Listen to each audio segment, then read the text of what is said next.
Now joining us for another Mangru one-on-one is the former U.S. Senator from Pennsylvania, the current chairman of America's Foundation, and a potential 2012 presidential candidate, Rick Santorum. Rick, it's great to have you on the show today.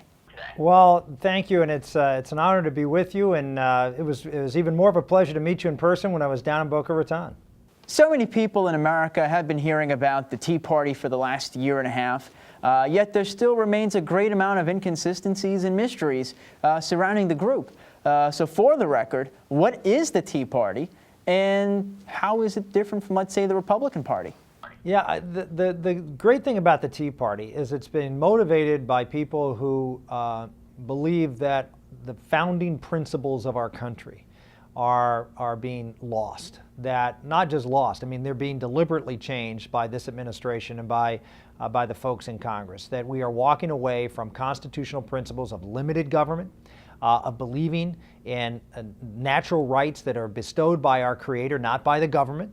So what are the major differences between the Tea Party and the Republican Party? The Tea Party movement is basically a movement that believes in first principles, and I make the argument that Republicans should embrace that notion, and in fact I think historically has, and the reason the Tea Party exists is because Republicans have gotten away from that notion, that they haven't acted as people of limited government. They haven't acted within the framework of the Constitution, and as a result, people have walked away and become disenchanted. The Republican brand in this country is a pretty bad brand. I mean, I think our prospects for winning in November would be a heck of a lot better if people actually thought Republicans believed what they, at least historically, said they believed in. One of the main issues with the health care bill was that the majority of Americans were against it, seeing that this was a bill where the few wanted the many on government health care. What do you think was the main reasoning behind getting this done?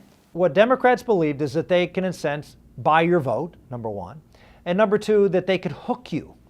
I use the analogy of the drug dealer on the corner outside of school who tries to give you this drug to hook you, give you something for nothing, and hook you on the drug, and once he's got you hooked, then he owns you.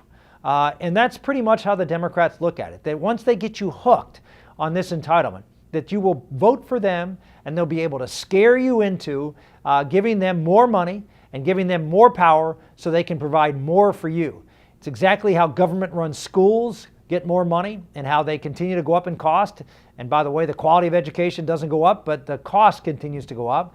This is exactly what they have planned for the healthcare sector.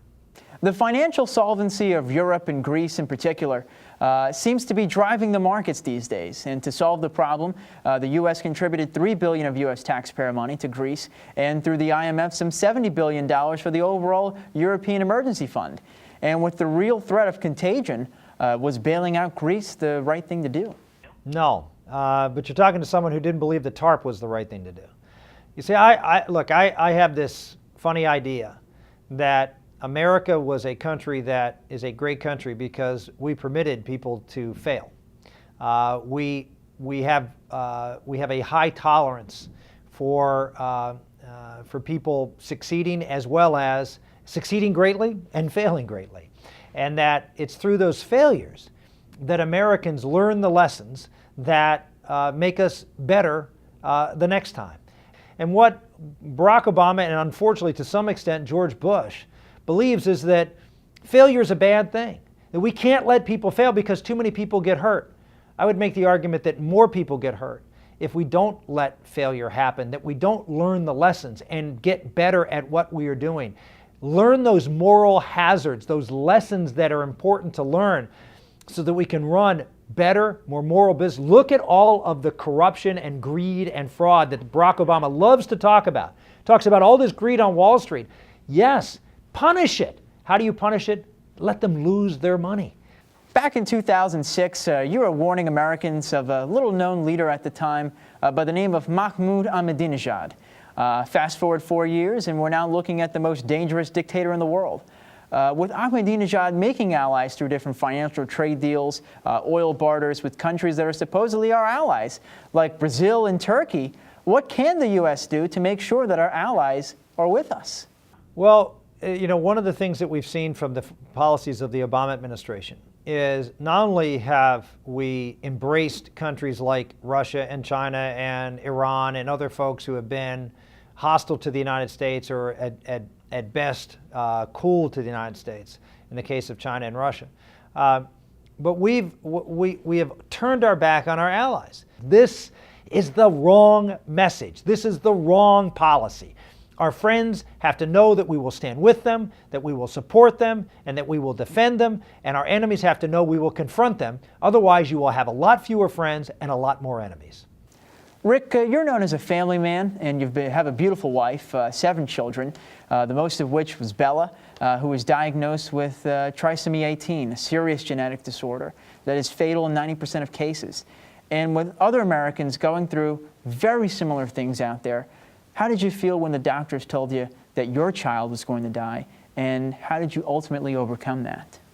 Well, that's you can't even put into words the feelings that a parent has when you're given a diagnosis that your daughter has a condition that's, quote, incompatible with life. That's what I was told, and that's what my wife and I were told when 5 days after little Bella was born.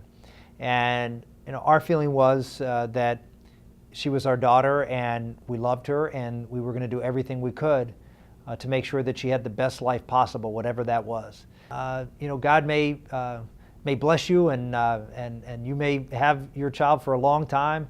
He may give you lots of crosses along the way in the life that child leads, or he may take that child from you sooner than you would like.